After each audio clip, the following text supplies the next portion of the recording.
Hi, everyone. My name is Avanat Beloved Green, and I'm here today to do the first of a series of interviews with people from APMA, which stands for Atlantic Publishers Marketing Association, where I am currently the writer in residence.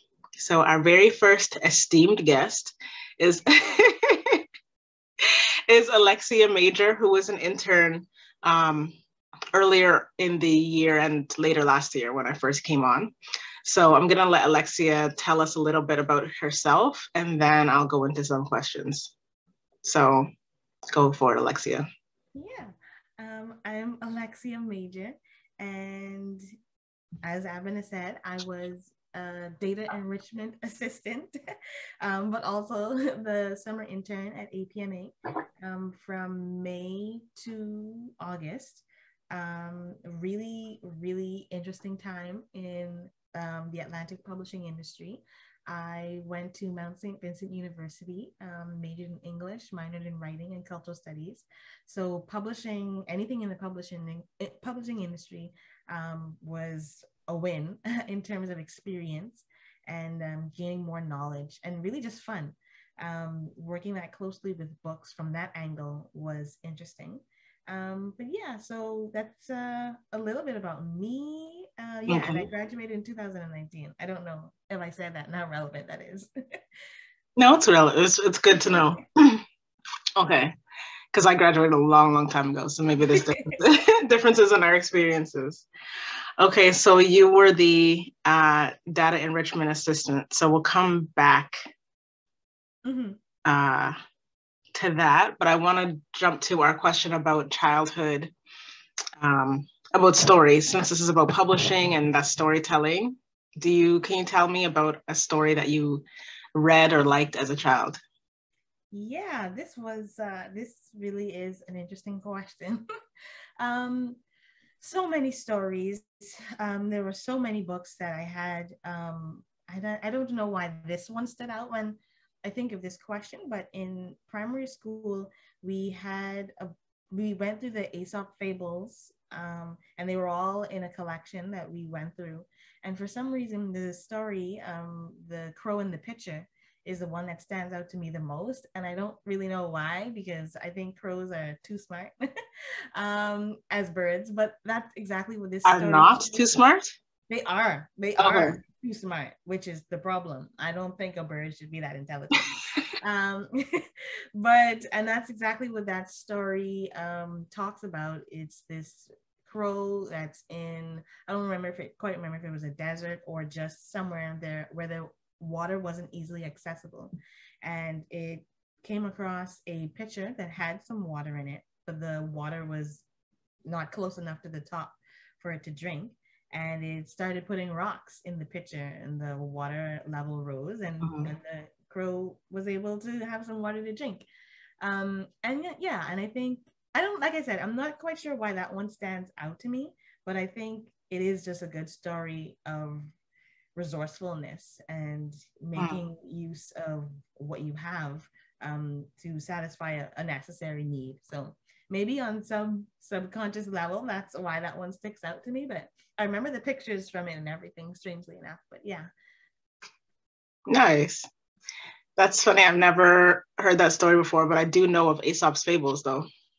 Yeah. No. And I was waiting for you to say that something bad happened to the crow at the end. No, nothing bad happened to the crow. It went off and had a merry life now. Okay, good. I like that, man. I was just like, oh no, because I'm like, it sounds smart to me, like he didn't hurt anybody. No, okay. Not this time. Okay, I like that. Nice, thank you. Oh wait, what did you say it was called? The Crow and the Pigeon? The Crow and the Pitcher. Oh, the Pitcher. Okay. Yeah. Okay, cool.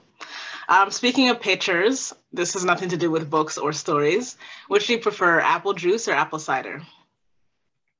Oh my goodness. Apple is the cider, is the apple? No, apple juice. Apple juice. Apple juice? Oh, okay. Yeah, well, if it's sparkling apple cider that's not alcoholic, that would definitely win out. But if it's just the apple cider you get from like a farmer's market or something, that's not apple juice. That's okay, interesting. I won't comment on that. All right. moving right along. So you told us a little bit about your academic background. You said you studied English and cultural studies. Yeah, majored in English, and then I was able to fit in two minors, one in writing and one in cultural studies. Oh, nice. So writing is where is it? The Mount, you said? Yeah, Mount St. Vincent University in Halifax, Nova Scotia. Nice. Okay, so that's a minor in creative writing or just writing? Like what did that entail? The program is called writing, but it really is creative writing. At least the faculty there have a focus on creative writing, I would say, because there is a class, creative writing, and then that class focuses a lot on poetry as a way to draw out creative writing, which was really interesting. And then there's an editing course, which is very fundamental for me deciding what I wanted to do with my life. Okay. And then there's just some general writing ones, but the creative writing class really stands out because of how that instructor used poetry. So it wasn't really so much story writing, not all the way through. It was a balance of both, but with poetry actually as the main vehicle for learning about that. Okay, so you have, like, I don't actually know much about this side, like what drew you to take those classes then? So you must have had interest in reading and writing before this. Oh, absolutely. English major, absolutely. Hopefully I would love reading and writing. And I think that's why I went to those writing courses, just because the English side of things, while there is some creativity, no, there's a lot of creativity in coming up with a thesis statement, or reading a poem or a book or an article or something and crafting a paper around that. It's a scholarly paper, it's an academic paper. But the writing classes, you had a little bit more freedom, to really explore things that weren't so rigid to like an MLA format at the very start, and, maintaining that all the way through. So I think those writing courses, they were fun, for me anyway, especially compared to, an English class where I had to read like 9 books in a semester and write 9 papers. I don't know. So yeah, so the writing courses, definitely, I think that's why I was attracted to them. And then committing to the minor, because as an English major, there's so much overlap and interest there. It just made sense to just do that. But yeah, so that's how I ended up with the writing minor, which was really, like I said, one of the best decisions, just because of the exposure I was able to get. Yeah. Nice. Wait, what do you mean, the exposure in writing, or like exposure to what? The exposure to a different writing process, I would say, and the freedom to explore other forms.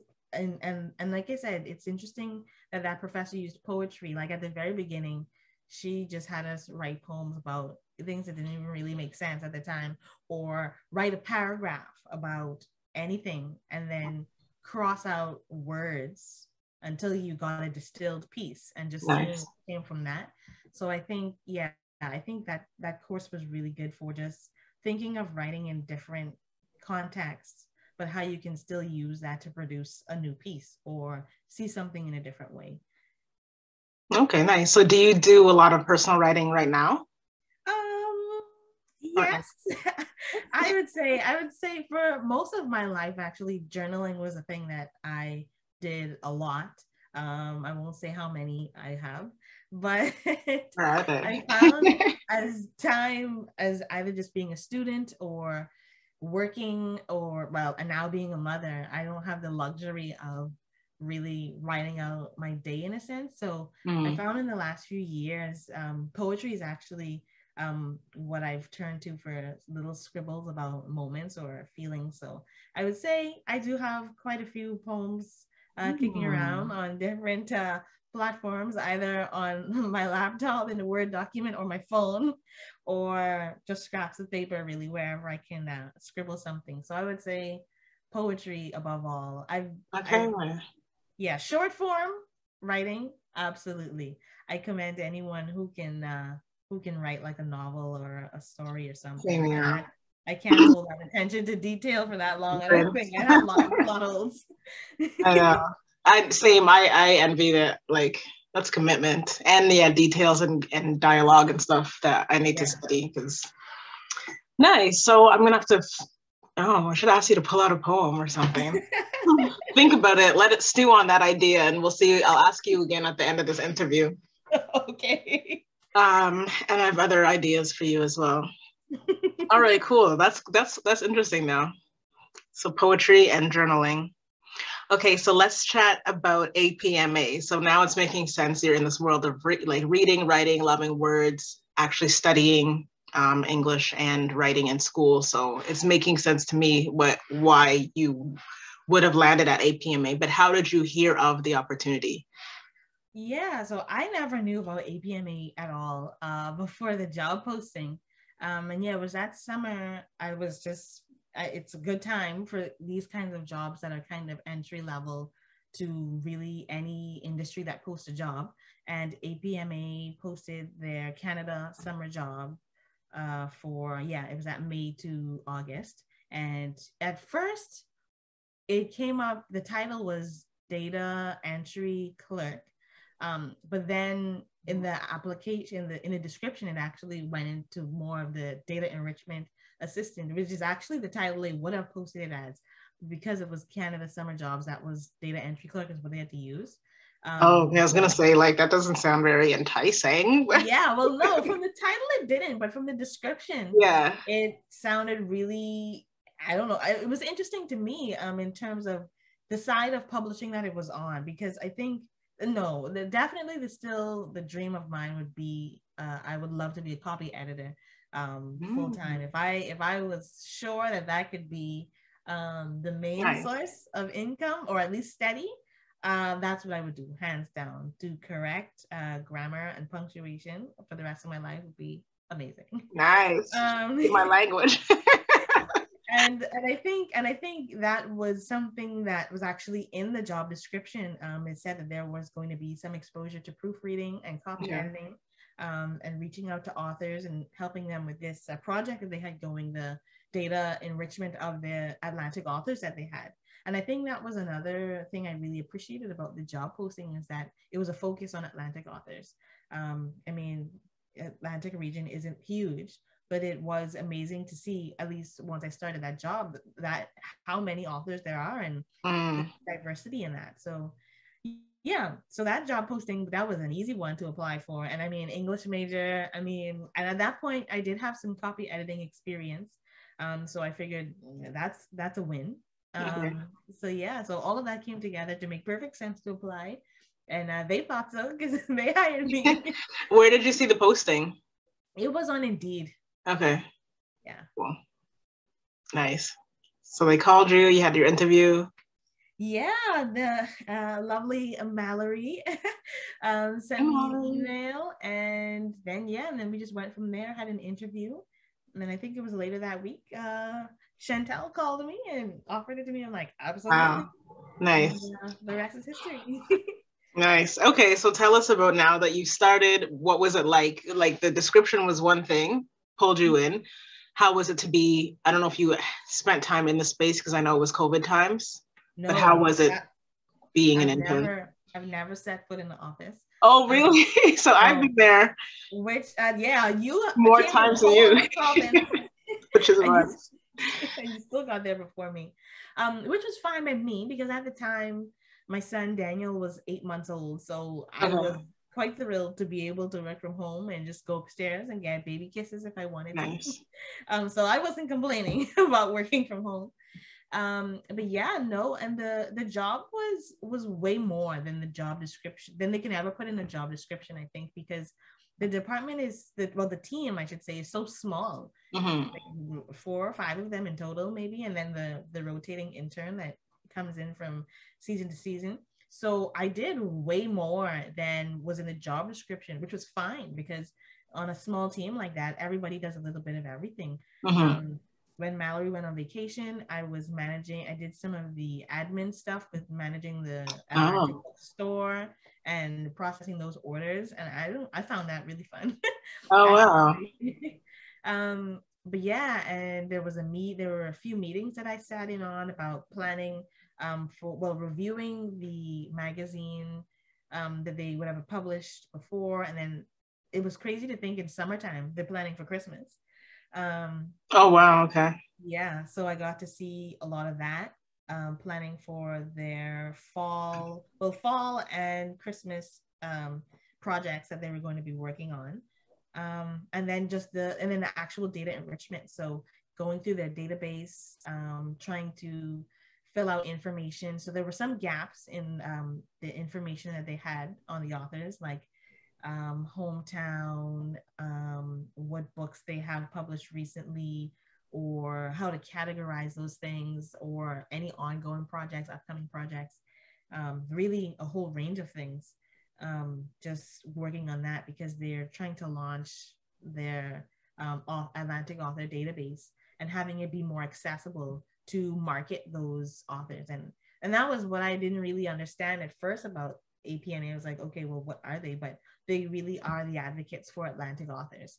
And so they're laying the foundation for, well, really an accessible database that, you know, if someone from, I don't know, Bridgewater wants to see if there are any authors, you know, either to just support their town or be inspired to see what they can achieve in terms of the publishing industry and writing. They, you know, you have access to the internet, you have access to that database. So yeah, so lots of things that weren't in the job description, things that were. I did get to copy edit quite a few things. That was You did things in the magazine? Yeah. Okay. Yeah, for their online, it was for the online one that they were going to publish. And then there was something else that I had to copy edit. I don't even know where it was going or what it was. All I knew was that I got the, what is it called? The style guide. And I think it was like a whole day's worth of going through that. So this is me nerding out, but what do you remember what kind of style guide it was? I don't remember what kind. It was quite specific to what they found worked, because space is very important. Right. So unfortunately, no Oxford commas were allowed, and I was like, "This is not great." But no Oxford commas. Yes, Oxford comma is superior. It really should just be the default. But I understand there are different things for different things. So yeah, I'm not quite sure. I'm not quite sure which style guide it was, but it was a little bit tailored to the needs that they have when publishing things. Okay, cool. But Oxford comma wasn't in there. How did you feel about it? You just said Oxford comma was superior? Yeah, it is. You know, just make sure, you know, that everything is separated. There's no confusion when it's there. Yes, it might take I agree. But can you, for people who don't know what that is, can you just briefly explain what the Oxford comma is? Yeah, so it's the Oxford comma is the extra comma that might appear in a list or a series of things. I can't remember off the top of my head a really good example, but there are a few good examples where if it's not there, it's really confusing what is being separated and what is a set in relation to what you're saying. It just provides more clarity. There's no confusion there. In fact, I have a real life example briefly. Okay. There's this, I won't name the eating establishment here in Nova Scotia. They were sending out these flyers for promotional food things that they were doing. And so when I read the flyer, it said you can get a donut, sandwich, and a drink or something. Yeah, donut, sandwich, and a drink, all for like $5.50 or something. I'm like, man, that's amazing. Somebody's really gonna give away all this for $5.50. Anyway, I go to cash it in, and the guy's like, oh no, it was a typing error. It's a donut sandwich, like something that they have coined as a donut sandwich. Okay. But they had donut comma sandwich. And I'm like, well, sir. And anyway, but he said they've been honoring it the whole time. So great, I got my stuff for $5.50. And in that case, the comma was misplaced, but that's kind of how the Oxford comma would work in a situation. If you want donut and sandwich to be separated, You put your comma there, and there's no confusion as to what you're trying to say. Otherwise, you can lose lots of money. That's funny. I wonder if they've corrected it by now. I hope so. Well, it expired December 31st, 2021, okay. So they should be fine now. But okay. So yeah, that's the idea of the Oxford comma purpose. We'll come back to that because that's like editing stuff. We'll talk about that after. Cool. So you did, let's see if you did copy editing for APMA. You did the Atlantic Authors Database, which is getting all the background information on Atlantic authors so that readers can find them and so that publishers and booksellers can find them as well, correct? Yes, yeah. The whole, anyone interested in that, coming into that world, it's really for their benefit. Yeah, it's for the author's benefit, and I think it's great. And we'll be talking with other members of APMA too to get more info on that and when it launches and stuff. So you also did some of the admin work, which Mallory does, you said? Just a little bit. She went on vacation for a week, so I did a week's worth. Okay. But really just the store, managing the orders that came into the store and processing those. And there was a meeting that I had to sit in on. I don't even quite remember. It was a bargaining meeting, or at least a planning committee for a bargaining meeting, trying to get more funding for different supports. But yeah, so I did that, but that was as admin as it got, I think. Okay, cool.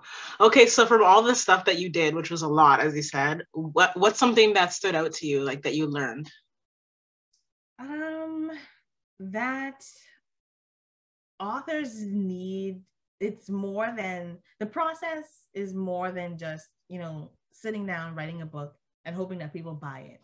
I think I realized, like, I knew there was a whole world behind that, different moving parts with publishers and marketing and publicists and all of that. I think I knew that, but to really be behind the scenes and seeing how successful an author can really be if they're tapped into all of this, that is life-changing in a lot of ways. So I think recognizing there are even more moving parts behind publishing a book than you can just think about on the surface, and really appreciating that something like APMA does exist to provide that extra support and that extra nudge for authors, either to get connected with something like this and stay connected, because then you have access also then to other authors. I would think so. If I'm connected with APMA and I'm trying to work on something, I'd like to believe that I can use all of the resources that APMA offer to me, but also then get connected with others who are in a similar situation that I might be presently in, or I might find myself in. So I think realizing that the community, that the publishing community and industry has a lot more moving parts than, like I said, you could just think about on a surface level. Well, that's embarrassing. All good. Did you see that? Yeah. So I can speed this up a little. I'll see if I can cut this little slice out. All good. Okay, so tell me, do you see APMA or continuing to work in the publishing industry in the future? You had talked about copy editing, so what's in the future? Yeah, to stay connected to the publishing industry, at least especially in the Atlantic region, it's so small, which has its pros and its cons. And I think having a job like that definitely a pro. And I did do some asking around. So I think in the future, there are a few copy editing courses and certificates I do plan to get. And then I will be more than equipped to contribute and participate and succeed in the publishing industry. Yeah. Nice. So what would you like to copy edit? Novels, articles? Honestly, I'm not particular about it. I mean, I guess having the background of whatever I'm reading might be helpful, but copy editing really just comes down to those fine details. Like I said, like the grammar and the punctuation and making sure that everything is consistent throughout the document. So it really doesn't matter to me. I mean, I guess it's helpful if it's a nice novel and there's some exciting thing going on in the background, but I'm not in tune to that storyline so much as making sure everything appears correctly. Right. Okay. Okay. And to wrap up, can you tell me about a favorite book, song, or storyteller? Oh, wow. Well, favorite book, I don't really think Or I just can. enjoyable. Favorite makes it so hard. Yeah, I'm actually just gonna say anything John Green writes. Okay. I think the most popular thing he's done that everyone knows, The Fault in Our Stars. But really anything that he writes, anything that Mitch Albom writes, beautiful. I don't know. I think the most popular thing he did was The Five People You Meet in Heaven. And really, Tuesdays with Maury. I think that's yes, Tuesdays with Maury. Oh, you know. Okay. Yeah, yeah. And wow, favorite song. I can't come up with a favorite song, but favorite band, AJR, absolutely, hands down. I don't know who they are. It's quite a ride. I will just do my only disclaimer, AJR. Okay, are they like, okay. Yeah. Popular? Or is this like I don't know. It depends who you ask, I guess. They have been getting popular in the last little while. I don't know how much TV or commercials you consume, but one of their songs, Bang, was very popular. It was everywhere. And then all kinds of people were like, oh yeah, I know them. And I'm like, no, you don't, because you only have one song. I don't know if you can still hear me. I froze. You froze. I can hear you though. Okay, you're back. Oh my goodness, what's happening? You're back. Okay, but you can see me okay? Yeah. Okay, but anyway, so yeah, AJR, favorite band. Okay, cool. Something new for me, so I can look it up. Remember we were talking and I was like, what do young people listen to? I feel like this is that moment. Well, I don't know. I can't even say that young people are listening to it. Their music is so weird. I don't really know. I don't know anyone else who appreciates them enthusiastically. So I can't tell you what the young people are into. Okay. Okay, cool. All right, so John Green, Mitch Albom, and AJR. Yeah. Okay, so anything else that you'd like to share about your experience or just your aspirations, book world, writing, storytelling? Yeah, it was a really good 4 months or 3 months, maybe August. That's what I was saying. As you can see, math is not really an interest. And I really appreciate that, everything that I learned and all the experience that I got, and even the things I can't list off the top of my head, but I know I can at least if I'm in the moment, I can trace that skill back to my time at APMA. And yeah, my hope, like I said, is to copy edit forever. Until then, I am grateful for other jobs.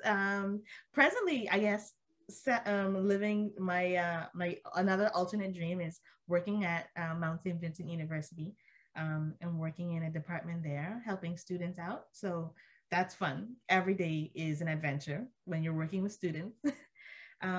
But yeah, that's really it, and it's really great. I worked with you, which has been also a gift from that job. So yeah. Likewise. Cool. Alexia, thank you so much for your time, and for sharing those insights as to what it's like to be inside APMA. So yeah, if anyone is interested in following a similar path, if you're an English major or whatever, you just want to get into the book publishing industry, that's a little gem of insight. So yeah, I hope that people are inspired or moved or just have a little more knowledge on what is happening in terms of Atlantic authors. Thank you again, Alexia Major. If you're looking for a copy editor, yes, this is your girl right here. So we'll end it here and we'll chat another time. All the best, Alexia. Thank you. Same to you. Thanks.